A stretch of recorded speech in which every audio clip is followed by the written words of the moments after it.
সেটা হচ্ছে ভারতে রোগী যায়। ভারত শুধু রোগী যায় তা না, বাংলাদেশ থেকে প্রচুর রোগী বিদেশে যায়। কিন্তু আমার একটা প্রশ্ন আছে, যারা বিদেশে যান তারা কি ভারতের সরকারি হাসপাতালে যান?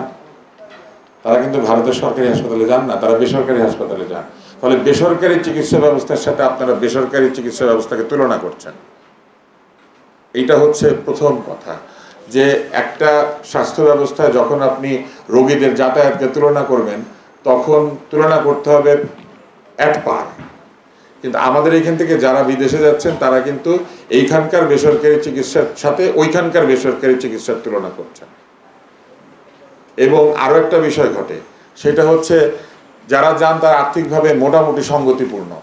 দরিদ্র জনসাধারণ তো ভারতে যেতে পারে না, দরিদ্র জনসাধারণ তার উপজেলা ছাড়িয়ে জেলা পর্যন্তই যেতে পারে না, যেতে গেলে তাকে গরু খাসি বিক্রি করতে হয়। আমি যখন মেডিকেল কলেজে চাকরি করেছি, কাজ করেছি, আমি সরকারি চাকরি করেছি বেশ কিছুদিন, আমি দেখেছি যে দরিদ্র জনগণ তার শেষ সম্বল বিক্রি করে চিকিৎসা করতে আসে। এর একটি বড় কারণ হচ্ছে আমরা কখনোই আমাদের সংগঠনকে এবং আমাদের এই স্বাস্থ্য ব্যবস্থাকে একই সঙ্গে চিকিৎসক এবং রোগী বান্ধব করে গড়ে তুলতে পারি নাই।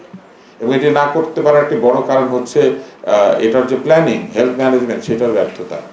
আমরা যখন এই স্বাস্থ্য ব্যবস্থায় কল্পনা করেছি, আমরা মনে করেছি এই স্বাস্থ্য ব্যবস্থা একটি সরকারি স্বাস্থ্য ব্যবস্থা হিসেবে গড়ে উঠবে এবং সরকার সকলকে চিকিৎসা দিবেন। কিন্তু আমরা কার্যক্ষেত্রে দেখেছি যে সরকার এই চিকিৎসা দিতে ব্যর্থ হচ্ছেন, পাশাপাশি বেসরকারি স্বাস্থ্য ব্যবস্থাকে তারা নিয়ন্ত্রণ করতে পারছেন না।